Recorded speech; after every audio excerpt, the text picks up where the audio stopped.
بسم اللہ الرحمن الرحیم۔ السلام علیکم ورحمۃ اللہ وبرکاتہ۔ امید کرتی ہوں آپ سب لوگ اللہ تعالیٰ کے فضل و کرم سے بالکل ٹھیک ہوں گے، اللہ تعالیٰ کی رحمتیں سمیٹ رہے ہوں گے۔ سب سے پہلے تو آپ لوگوں کے لیے دعا ہے، اور میں چاہتی ہوں اس دعا پر آپ کمنٹ سیکشن میں آمین ضرور لکھیں، اور تاکہ ہمیں پتہ چلے کہ کس کس نے آمین کہا ہے، اور آمین کہنے اور لکھنے والے کی اللہ تعالیٰ تمام پریشانیاں ختم کرے اور تمام جائز حاجات کو پورا فرمائے۔ اللہ تعالیٰ سے دعا ہے کہ آج کل کے اس مشکل ترین دور میں جو لوگ حلال روزگار کمانا چاہتے ہیں تو اللہ تعالیٰ ان کے لیے آسانیاں پیدا کرے، اور اللہ سے دعا ہے کہ جو لوگ بیمار ہیں ان کو صحت یاب کرے، جو لوگ ایسی پریشانی میں مبتلا ہیں جو نہ کسی کو بتا سکتے ہیں نہ ہی کسی سے مدد مانگ سکتے ہیں، تو اللہ تعالیٰ ان کی غیب سے اپنی مدد ان کے لیے نازل کرے اور ان کی پریشانیوں کو ختم کرے۔ جو لوگ اپنی زندگی کے مشکل ترین معاملات میں پھنسے ہوئے ہیں اللہ تعالیٰ ان کے لیے آسانیاں کرے، ان کی زندگی میں راحتیں اور خوشیاں ان کو دے، آمین ثم آمین۔ تو چلتے ہیں ہم اپنے وظیفے کی طرف۔ آج کا وظیفہ بھی کچھ اسی ٹاپک پر ہے کہ آپ کی جس قسم کی بھی پریشانی آپ کو ہے، جس قسم کی حاجت بھی آپ کو ہے، آپ بیمار ہیں صحت یاب ہونا چاہتے ہیں، آپ بے روزگار ہیں روزگار چاہتے ہیں، آپ کما رہے ہیں شادی کرنا چاہتے ہیں، اچھا رشتہ چاہتے ہیں، یا پھر آپ کسی بھی وجہ سے پریشان ہیں، کوئی ایسی پریشانی جس نے آپ کی راتوں کی نیند حرام کر دی ہو، آپ چاہتے ہیں کہ جلد از جلد وہ پریشانی ختم ہو جائے، تو یہ وظیفہ آپ کے لیے ہے۔ تو اس وظیفے کو، اس ویڈیو کو آخر تک دیکھیے گا۔ سب سے پہلے میں آپ لوگوں کو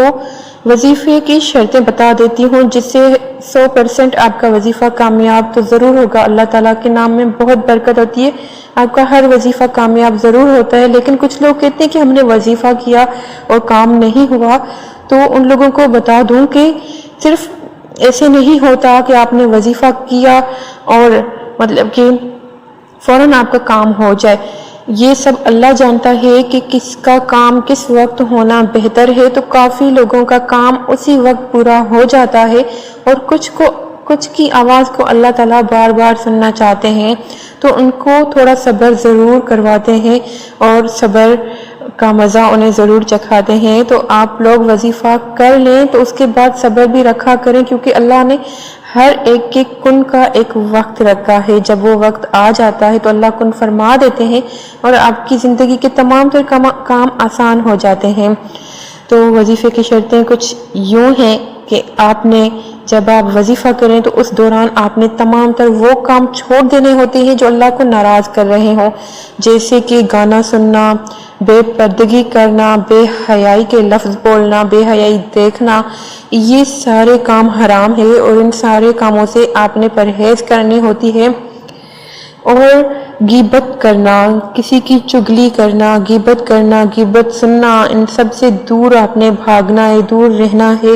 تو پھر آپ دیکھیں کہ آپ کا وظیفہ کیسی کام کرتا ہے، اور فوراً وہ کام انشاءاللہ تعالیٰ آپ کا ضرور ہوگا، یا پھر جب اگر کچھ ٹائم کے بعد بھی ہوگا تو آپ دیکھیں گے کہ آپ کے سوچے ہوئے طریقے سے زیادہ بہتری اس کام میں ہوگی، جتنا آپ نے سوچا ہوگا اس سے زیادہ بہتری ہوگی۔ جب آپ صبر کرتے، جب اللہ آپ کو صبر کرواتا ہے تو آپ یہ سوچ لیں کہ اللہ تعالیٰ نے آپ کو کچھ اور بہترین، آپ کی سوچ سے بھی زیادہ بہترین نوازنے کے لیے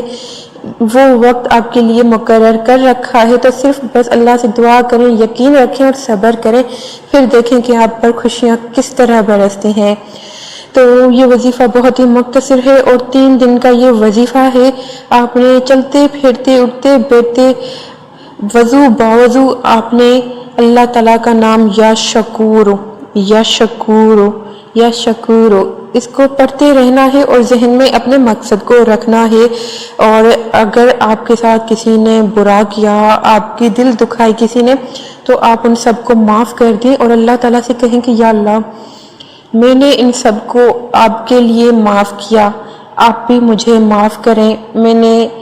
جس کا برا کیا، جس کی دل دکھائی ہو سکے تو ان انسانوں سے خود بھی معافی مانگ لے، لیکن اللہ کے آگے بھی معافی ضرور مانگے کہ یا اللہ، میں نے آپ کے لیے ان سب کو معاف کیا، آپ بھی مجھے معاف کر دیں، اور آگے کے لیے بھی توبہ کر دیں کہ ایسا کوئی گناہ نہیں کریں گے۔ تو انشاءاللہ تعالیٰ آپ دیکھنا کہ آپ کا وظیفہ کیسے کامیاب ہوتا ہے۔ تو یہ مختصر سا وظیفہ صرف اللہ کے ایک نام کا یا شکور ہو، آپ نے پڑھتے رہنا ہے 3 دن لگاتار، پھر دیکھیں کہ 3 دن کے اندر اندر آپ کا وہ کام ضرور ہوگا۔ اگر 3 دن کے اندر کام نہ ہو تو آپ نے یہ وظیفہ لگاتار مسلسل کرتے رہنا ہے، اور انشاءاللہ تعالیٰ آپ کا کام جو ہے وہ خیریت سے پورا ہو جائے گا۔ آپ خود حیران رہ جائیں گے کہ اللہ تعالیٰ نے کس طرح سے آپ کی راہیں آسان کر دی، اور اس وظیفے کی برکت سے آپ کی زندگی کو کتنا آسان کر دیا۔ ساتھ جب آپ کوئی وظیفہ کریں تو ساتھ تھوڑا بہت صدقہ بھی دے دیا کریں، چاہے وہ چھوٹے بچوں کو ہی کیوں نہ ہو، یا پھر بچے اگر نہیں ہیں تو آپ چھت پر پرندوں کو پانی دانہ ڈال کر بھی صدقہ دے سکتے ہیں۔